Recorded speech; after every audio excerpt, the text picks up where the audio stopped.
Heel pain is one of the most common conditions I see in my practice, and in fact, it's one of the most common conditions seen in any foot and ankle practice.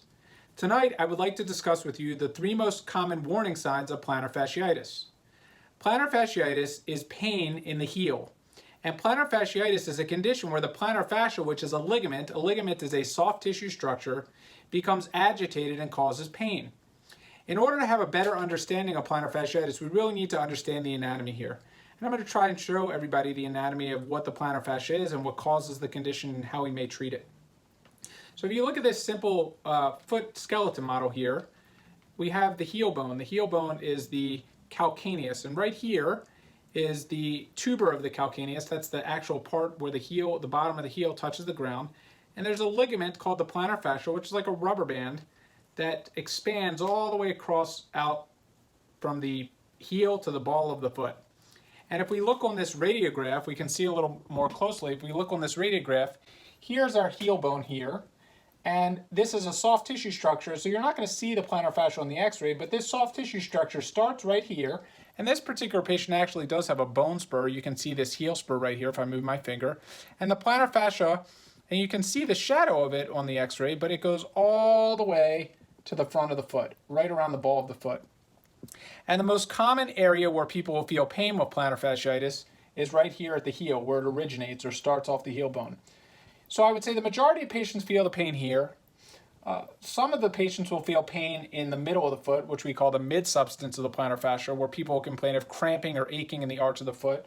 And rarely, but we will see it, will people see more pain in what's called the distal plantar fascia. And that a lot of times is associated with pain in the joints. As the plantar fascia inserts, it terminates or ends right in the front of the foot. So the plantar fascia, in my mind, is nothing more than a simple rubber band. And I think that if you really understand how rubber bands expand and contract, you can have a real simple understanding of plantar fasciitis. So let's think of how a rubber band works. A rubber band stretches and it rebounds. And let's think of the plantar fascia as a rubber band. When we sleep or sit, our foot assumes what's called an inverted position. So if my hand here, we're going to use my hand as an example of the foot. If the foot is tilted out and you're leaning on the outside of the foot, that's called an inverted position. And when the foot is inverted, the plantar fascia, the ligament here, is relaxed. There's no tension on it. When we stand down and put our body weight on, our plantar fascia stretches and it pulls. And remembering that it starts here on the heel, it pulls all the way across to the front of the foot. And I know that might be a little hard to see, but just picture this rubber band stretching. And what's happening in plantar fasciitis is we're getting this little rubber band. Over time, it gets these micro tears in it. So if you look at a rubber band real carefully and you pull it, you can see these little white striations in it. And think of your plantar fascia as having these little micro tears. And when soft tissue like collagen, which the plantar fascia is made of, gets these little tears in it, it tears, repairs, tears, repairs. And as it tears and repairs, it builds up and it becomes thick. And there's a nerve that sits right under here. You might have heard of the Baxter's nerve, which is the first branch of the lateral plantar nerve. That's the nerve that commonly gets impinged in plantar fasciitis. And what's happening is as this plantar fascia, which is very thick, it pushes on the nerve and it causes a lot of pain in the heel. So what are some signs, what are the warning signs that you may have plantar fasciitis? And these are the most common warning signs that may tip you off that you have plantar fasciitis. They are pain first thing in the morning when you get out of bed, pain when you get up from a seated position, like getting out of your car or getting up from your desk or getting up from your couch, and you have pain and difficulty walking.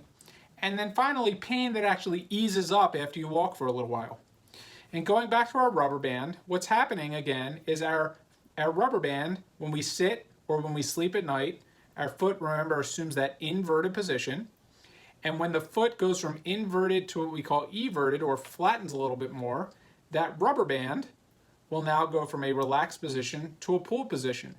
And in patients that have plantar fasciitis, that pulling causes enough tension where you get this micro tearing, which creates a pain cycle. And you have pressure on the nerve from the buildup of the thickening of the plantar fascia. And what happens over time is as we walk, the plantar fascia stretches and it stretches a little more and it gets to the point where your pain is more tolerable. So the typical symptoms of plantar fasciitis are pain first thing in the morning, pain when you get out of bed first thing in the morning, pain when you get up from a seated position, and pain that improves or dissipates, gets better after you've been walking for a little while. Now, there are certainly patients that have pain at other times. There are some patients that have pain at night. There are some patients that have pain all the time. There are patients that have pain when they're standing in the middle of the foot. But more commonly, we'll see patients complain of pain first thing in the morning. Why do you get plantar fasciitis? What causes it? There are a ton of causes of plantar fasciitis. I've had plantar fasciitis. It is a very common condition. We see it in people that do a lot of running. We see it in people that do a lot of walking. We see it in people who work in jobs like nurses, factory workers, police officers, firefighters, where they're constantly on their feet and their feet are taking a lot of strain and that rubber band is constantly being pulled. A common population we see it in is women who gain weight with pregnancy. Patients that gain weight in general, patients that are overweight or obese are more prone to getting plantar fasciitis. Barefoot walking is a common cause. It's very common to see an uptick in cases of plantar fasciitis when we go into the spring and summer seasons, as most patients go from their supportive shoes to their sandals. And what happens is they're used to having all the support on their feet, and they end up going from a lot of support to a little support, and their foot cannot handle it. I personally can attest to having plantar fasciitis, and it's not a fun condition. It's not a condition that you want to have. It's very painful, it's debilitating, it's frustrating. People come in all the time and say, my heel hurts, I can't exercise, I can't work out, I can't do what I like to do.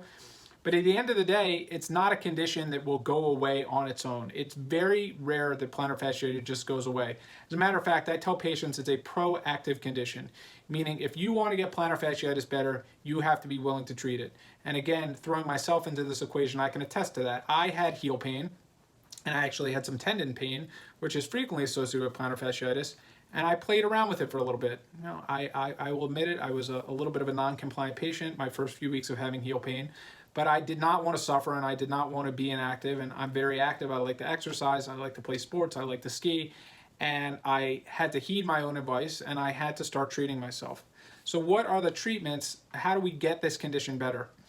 It's important to know that and compartmentalize that when you're treating a lot of foot and ankle conditions, that there's two components to getting better. One is getting better acutely, getting the condition to go away or getting rid of the pain. And the second component is preventing the condition from coming back, because a lot of conditions that we treat in the foot and ankle have a reasonable rate of recurrence when it comes to soft tissue injuries, particularly plantar fasciitis. So part of getting, the mainstays of getting plantar fasciitis are eliminating the conditions that cause it. So if you're doing a lot of running or a lot of walking, you need to eliminate those conditions. The goal is always to get patients back to doing what they like to do and love. And, in certain cases, patients do have to give those conditions up. But the good news is the vast majority of these patients, I would say 99.9% of patients get better without any sort of surgical care. And most of our patients will get better and go on and go back to doing what they like to do. So the mainstays of getting this condition better include resting, icing, supportive shoes, avoiding barefoot walking, having maximal support on the foot, exercising in lower impact fashion, such as getting on a bicycle, rowing, seated weight training, swimming, certainly avoiding the activities that cause the condition to occur, losing weight if you need to lose weight, making sure that you're following a diet, icing. In certain cases we'll use medications. I don't love to use medications in my practice unless I really need to. If patients come in with real severe pain or can't get rid of their pain, steroid injections are certainly an option. We have radiofrequency nerve ablation procedures, amniotic injections, platelet-rich plasma injections, bone marrow injections, shockwave therapy. There are a multitude of therapies, physical therapy, that can treat plantar fasciitis and get patients better without surgery. So once you get this pain better with splinting and stretching and icing and the proper supportive shoes, which I always refer my patients for the appropriate shoes, we like to transition patients into our second stage of therapy, which is knowing what not to do to aggravate the condition, and also getting patients into orthotics. And orthotics are custom devices that we make utilizing three-dimensional scanning technology. I use a lab called Performance out of New Jersey, which is an excellent lab that I've been with for years. And what the orthotic is doing is it's a device that lives inside the shoe, and it simply takes that plantar fascia, which is our rubber band here, and it takes the tension off the plantar fascia so that the plantar fascia assumes a little bit more of that relaxed position, and it takes that repetitive it eliminates the foot's ability to repetitively stretch the plantar fascia by adding extra support. And if you follow the long-term protocol and you wear the right shoes and do the stretching and ice regularly and avoid activities that you know are going to cause plantar fasciitis, you typically will do well and get back to the activities that you like to do.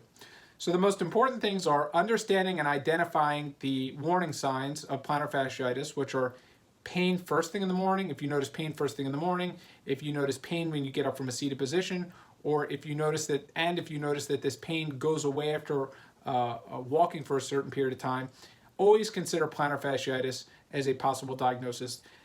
The most important thing to do is visit your podiatrist, get a nice comprehensive physical examination, take some radiographs to make sure that you're not missing other conditions.